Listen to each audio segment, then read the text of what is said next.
We move on to our next session now, and for the same, I would invite on stage Mr. Shabu Ori Parambil, FICSCI MNI UK, Managing Director, Transbulk International Shipping LLC. Welcome, sir. He would be talking on Gulf of Aden, recent challenges for owners and charterers.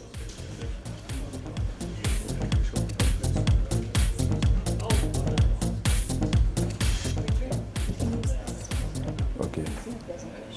This button? This button? Yeah. Okay. To go to the next slide. The two side. Okay.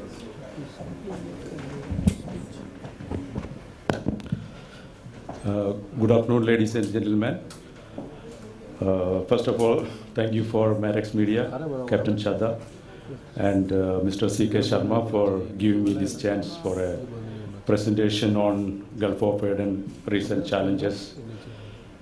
Most of the speakers before me, they mentioned about the Gulf of Aden transit crisis and the impact of that on the commercial shipping and the world trade.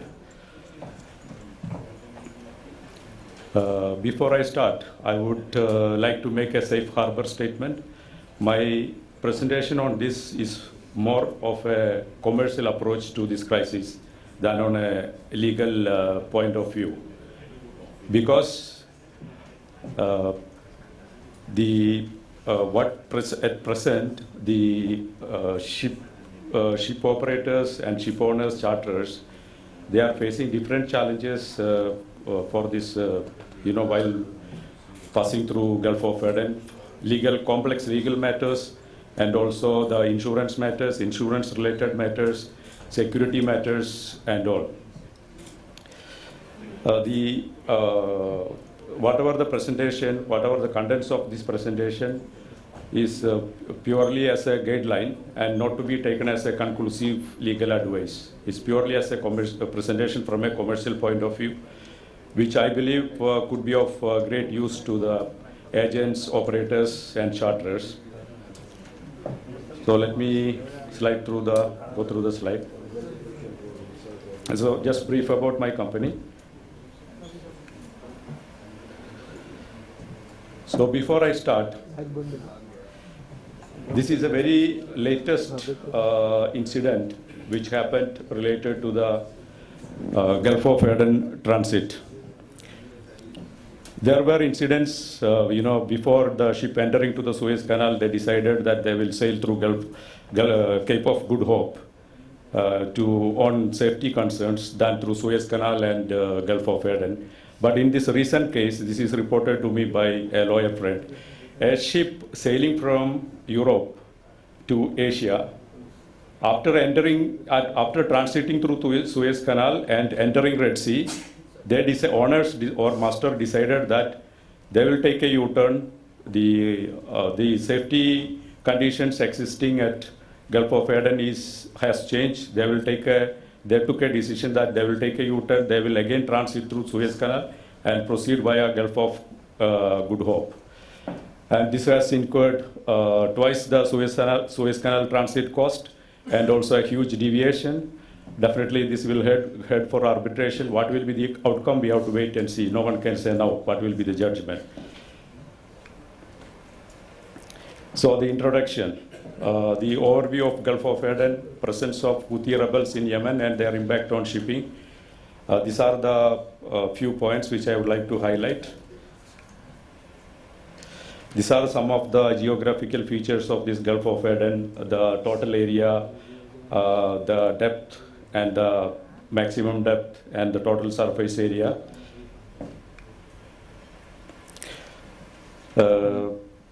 The Houthis, they have upper hand. Why? It is mainly because of when it comes to the distance from the end of Aden to other side of Djibouti is just about 20 kilometers. It's narrowing a lot in that area. That is why they have upper hand for the attacks. And the wider part of the Gulf of Aden, it is almost 500 kilometer wide. These some of the data related to the attack since it is started from 25th of November 2023 till 24th of January 2024. So the attacks on ships approximately amounting to 21 attacks. And very recently, one of the ship passing through the Gulf of Aden attacked by the missile, and the ship had allegedly had some connection, UK connection, and that ship became total loss. That was MV Rubimar, and one of the Tenamaris bulkers also partly damaged in the missile attack. There are on the daily bulletins what we get from the agents in that area, we can see that there are daily attempts, multiple attempts from the Houthi rebels to the ships transiting through Gulf of Aden. That is mostly spoiled by the coalition forces anti-missile defense system. And the number of damages are number of effective attacks or number of ships got damaged, it's coming down. 99% of the attacks are spoiled by the anti-missile defense system operated by the US coalition forces. This is one of the ship, this is an earlier incident, one of the ship, the first ship which was boarded and taken inside to the Yemeni waters by the Houthis. Okay, let's have how significant this Gulf of Aden is for the global trade. The Suez Canal handles about 12% of the global trade and accessed by the vessels traveling from Asia via 30,000 kilometer wide of 30 kilometer wide of Bab el-Mandeb Strait. Half of the freight shipped through the canal is made up of containerized goods, but also the bulk, gas, oil, and all other goods are being shipped through Suez Canal. The rerouting, avoiding the Suez Canal and rerouting through the ships. For a ship sailing from Europe to Asia, it will make a difference of approximately 3,000 to 3,500 nautical miles. Okay, this Goa crisis, this has caused major impact on the Suez Canal traffic also. Let us have a look at the data. Since this Suez Canal is a critical waterway connecting the Mediterranean Sea to the Red Sea, it handles approximately 12% to 15% of the global trade. And the United Nations Trade Conference on Trade and Development, they have reported that since this attack started, from January, approximately 42% drop down in the Suez Canal transit.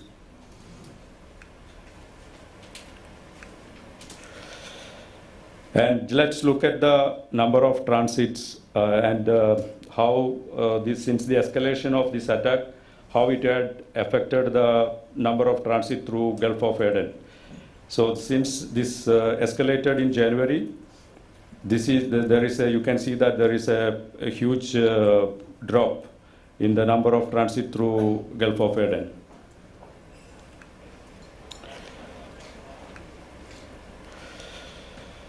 This is also affected, impacted the container industry also, container shipping lines also. The number of container ships taking Suez, now many of the major lines, they started taking the route via Cape of Good Hope. And there is a drop in almost 67% drop in the weekly container ship transit through Suez Canal. And the increased distance has forced the container lines to increase the freights. The freight rates from certain areas to, for example, from China to certain areas increased by 122%. And in other certain areas, it's almost doubled, more than doubled. Insurance premiums also surged, adding to transit cost. Ships routed from Suez and Panama Canal routes forced to travel faster, burning more fuel, and this has increased the carbon emissions.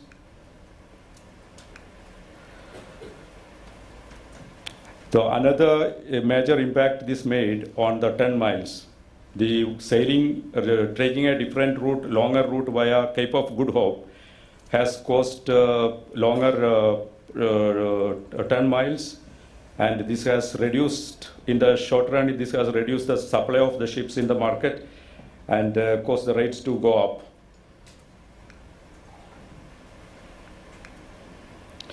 The disruption in the Red Sea and Suez Canal, combined with factors linked to Panama Canal and Black Sea, the ongoing crisis between Ukraine and Russia, all this again, impacted to cause the carbon emissions to increase.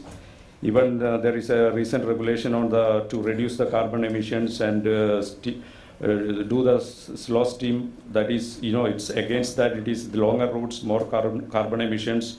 This is going against the recent rules. Cost of insurance. So this is one of the major problems which charterers, traders, and owners facing, because the war risk premiums all gone up, and it's fluctuating on a daily basis when it comes to Gulf of Aden war risk premiums. The air transit through Red Sea now attracting a premium of above 0.3% of ships' hull and machinery value. The double what was being charged in mid of October, it's almost doubled, and it's daily fluctuating, and whenever it depends on the attacks and damages causing to the ships, underwriters are increasing the premiums, and this is putting a burden on the traders, owners, and operators. Let us have a look at the pre and post-war comparison. There were before the Houthi attack escalation in Gulf of Aden. How was the pre-Gulf of Aden transit cost, and how is the post insurance cost? What is the difference? You can see that it's almost doubled. This is what from the dry bulk fleet for the charterers they have been paying for Gulf of Aden transit. In the Handymax sector, we have been paying something like 15 to 20,000 US dollars for one transit. That was during the pre-war, and the post Houthi attack scenario, it doubled to $35,000. And for the Supramax, it used to be in the region of $20,000 to $30,000 during the pre-war market, but now it is increased to almost $45,000. Some owners are asking lump sum $50,000. And for the Ultramax, it used to be $25,000 to $30,000, but now it is again we charterers are paying in the region of $60,000 to $65,000, sometimes $75,000 also. Depends on the demand and tonnage availability. And the Panamax used to be $30,000 to $35,000, but now it is $70,000 to $75,000. Okay, so when it comes to the taking an alternative route, if we compare, we have done a calculation to taking the alternative route for a ship loading from Black Sea sailing via Cape of Good Hope and sailing via Suez Canal. What is the impact it's making on the freight? You can see it here. This is calculated basis the current market rate for the basis Panamax TC rate of 30,000 US dollar basis delivery met and redelivery PG, and Supramax TC rate 25,000 US dollar per day. So here you can see that for a Panamax, to carry a cargo from Black Sea to Jebel Ali via Suez Canal, the freight is working out to $36. But when the same ship sails via Gulf of Good Hope, it shoots to $50.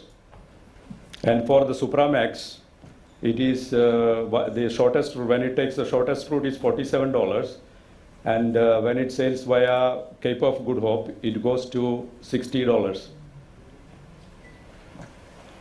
This is a huge impact, and this is what limits, the putting burden on the traders. And definitely, given market conditions, it is definitely not a viable alternative to sail via Gulf of Good Hope.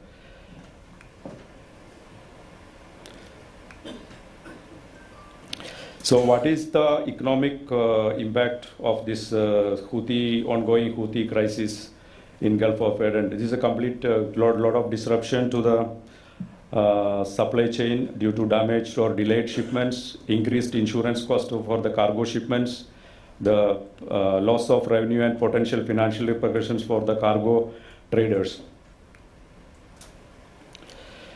Okay, so now we'll come to the important aspect.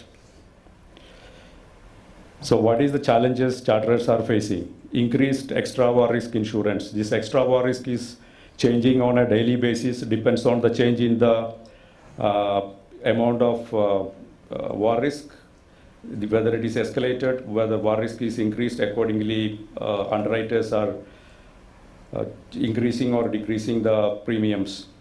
Possible delays depends on the security and threat prevailing in the Gulf of Aden. Maybe ship has to slow down or stop. Larger exposure to claims.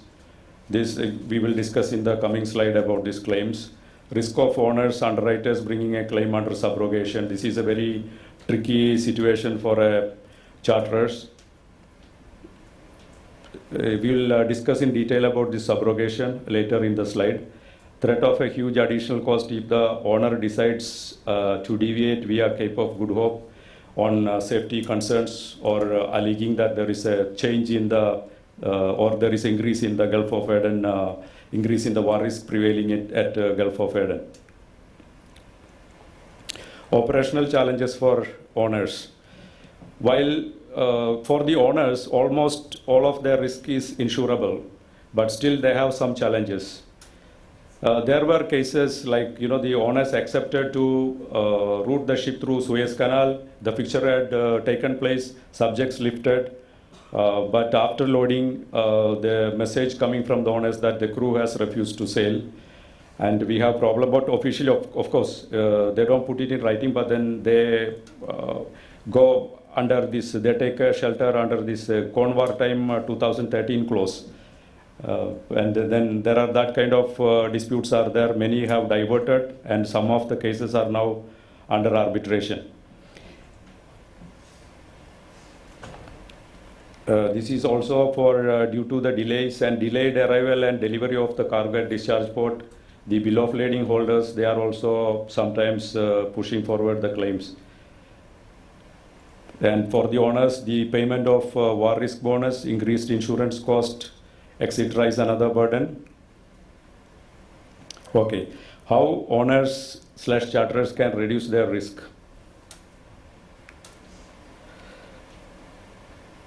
Owners should have war risk insurance to cover. This is all definitely no prudent owner will pass through Gulf of Aden without war risk cover. Definitely they will be taking that. And another important thing is that the owners, they make sure that they are taking sufficient number of days for loss of hire. There can be if there is any untoward incident, they have to make sure that there is sufficient loss of hire, loss of earnings, cover for loss of earnings is in place for sufficient number of days. Because sometimes if there is a damage due to a missile attack, ship has to be diverted. There can be diversion and there can be extensive delays and extensive loss of income to the owners. Strategies to reduce charterers' risk. So this is very could be of interest to the charterers and operators. Until recently, whenever we are fixing ships on a time charter,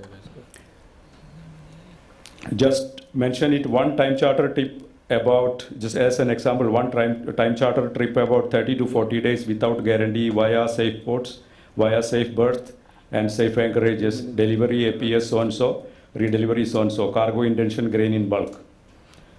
It used to be only this much in most of the charter parties.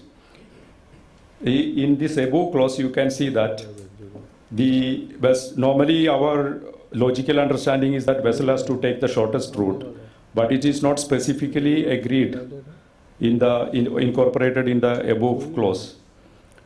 So it is given the present scenario, when we are making a fixture involving transit of Gulf of Aden, we have to very carefully word that is as follows: one time charter trip about 30 to 40 days, so and so, cargo intention so and so, and vessel has to follow Suez and Goa route.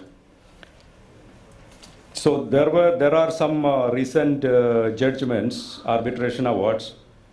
That is, for example, in the case of this MV Powai Wisdom, the UK court has mentioned in the judgment that once master and the owner agreed to sail through the war risk area, they cannot change the route unless they demonstrate that there is an increased risk at the time of voyage than existing at the time of fixing.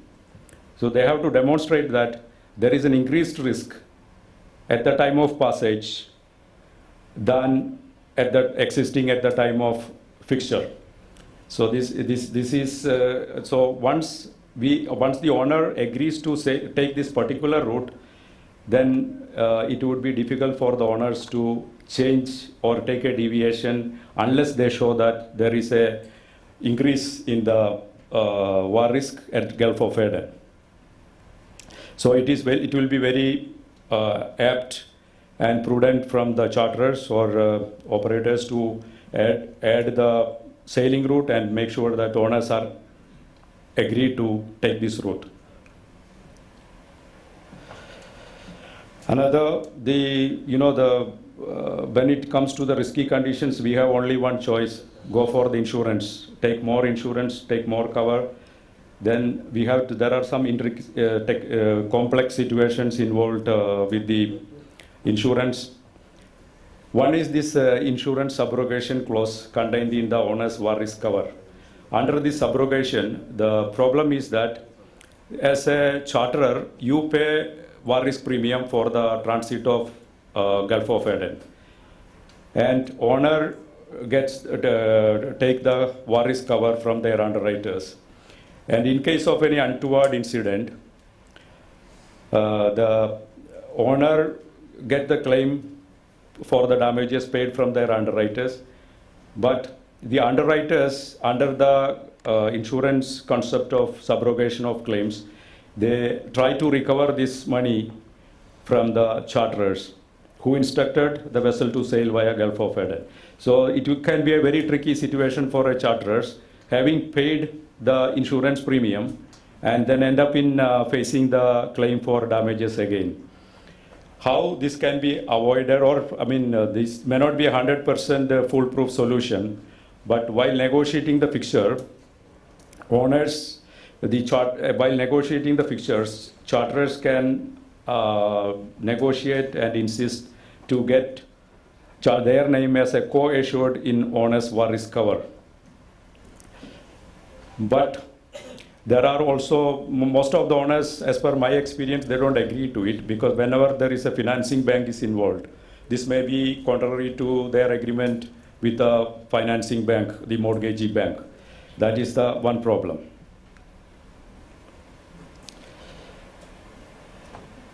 And when we designed the clause, word the clause for the Goa war risk, the common commercial practice is that just agree on a lump sum amount, just like that lump sum so and so without vouchers, charterers to pay lump sum towards Goa, extra war, $50,000, loss of fire, KNR, blocking and trapping. But there we specifically include the loss of hire should be for this. We don't know how many days loss of hire owner is going to take, and what is the conditions for the blocking and trapping, etc. So here it's better to weight it properly, and also very much advisable to add, in any case, premium should be in par with Lloyd's Market of London. This will limit owners' right to increase or take the extra insurance on charterers account.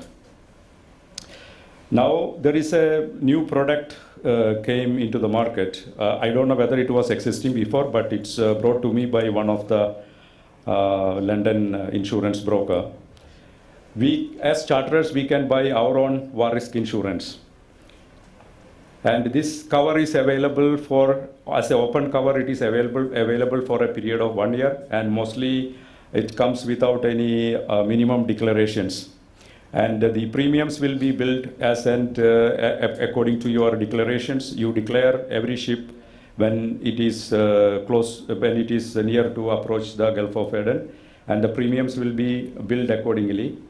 The premiums will keep changing according to the market, but then here the charterers, they have a cover, and this will protect charterers up to a greater degree from subrogation claims which may come from the owners, underwriters. But there is a technical issue also. I mean, this can be additional cost, or this can be a double cost for the charterers, because owners definitely they will be taking their own war risk insurance. Without that, they will not sail. But if this can be useful when charterers feel that it is they want 100% safety, and they have enough margins in the trade to pay for the additional insurance.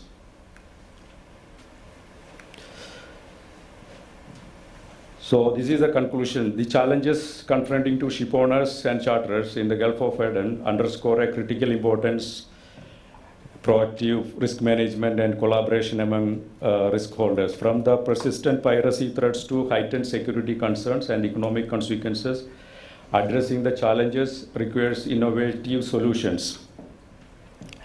So I think as and when the time passes, their picture will be the more better insurance packages will be coming out. The system will become more clearer. Finally, safety is everyone's responsibility. Liability for each accident is not. The safety is a joint responsibility, as we say, but when the accident happens, everyone in the chain, they try to pass the responsibility down the line, and the weaker in the chain, they will have to pay for it. So be covered and be safe. That's all.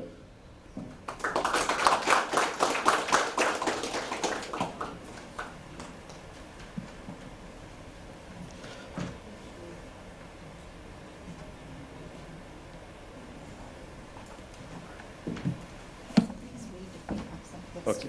All right. Okay. So if we have any questions, we can quickly take 2 questions, please.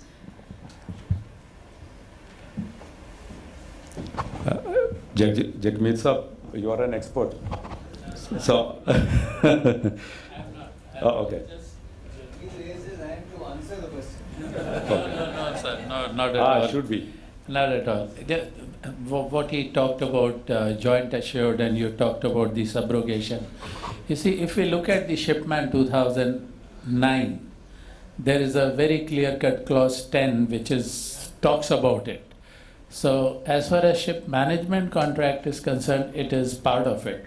But when you look at GenCon 22, the recent one, or you look at the NYP 2015 and the charter party part, this thing is not there. So what you have suggested makes a lot of sense, and maybe it's a good idea to pass on this suggestion to PIMCO, Grant Hunter, or the consulting committee there. I think it is a good idea to take care of this thing. I just wanted to make a suggestion to you. Oh, okay. Thank you. Thanks for that.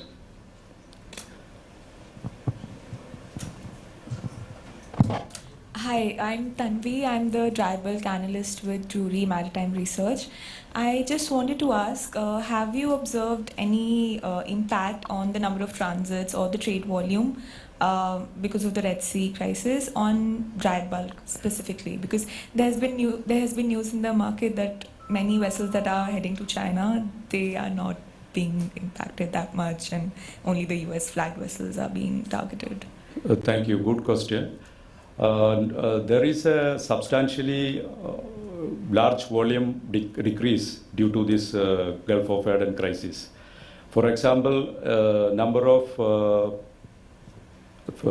fertilizer shipments generated from Red Sea coming to India, those charterers and traders, they are facing a huge challenge because of the increased cost.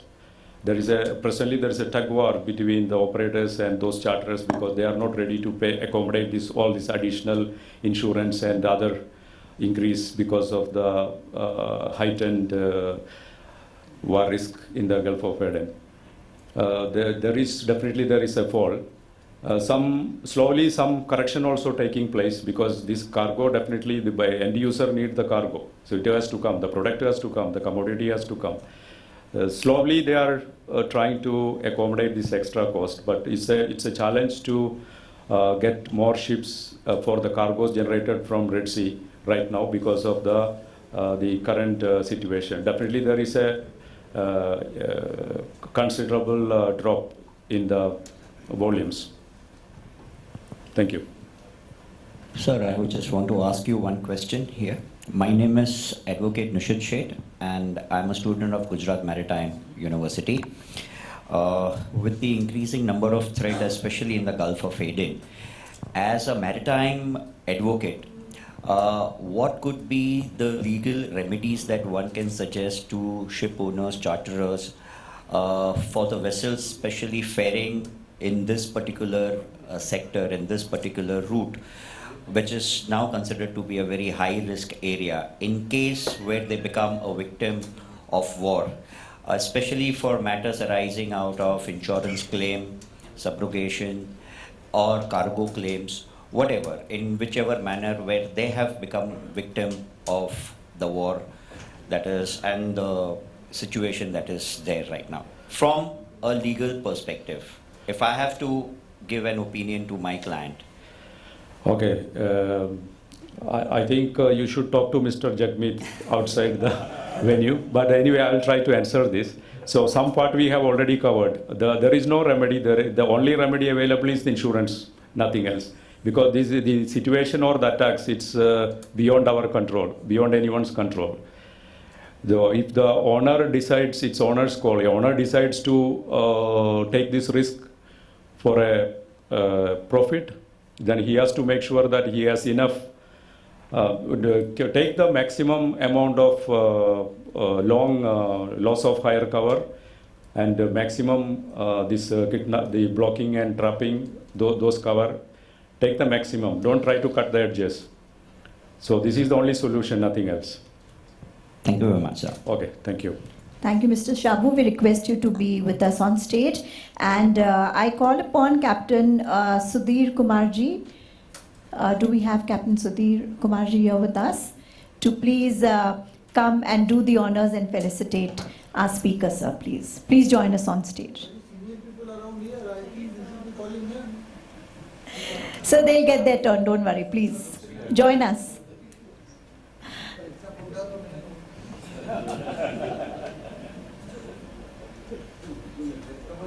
आपने तो अभी बुढ़ा बना दिया। मैं आपसे बुढ़ा हूँ यार।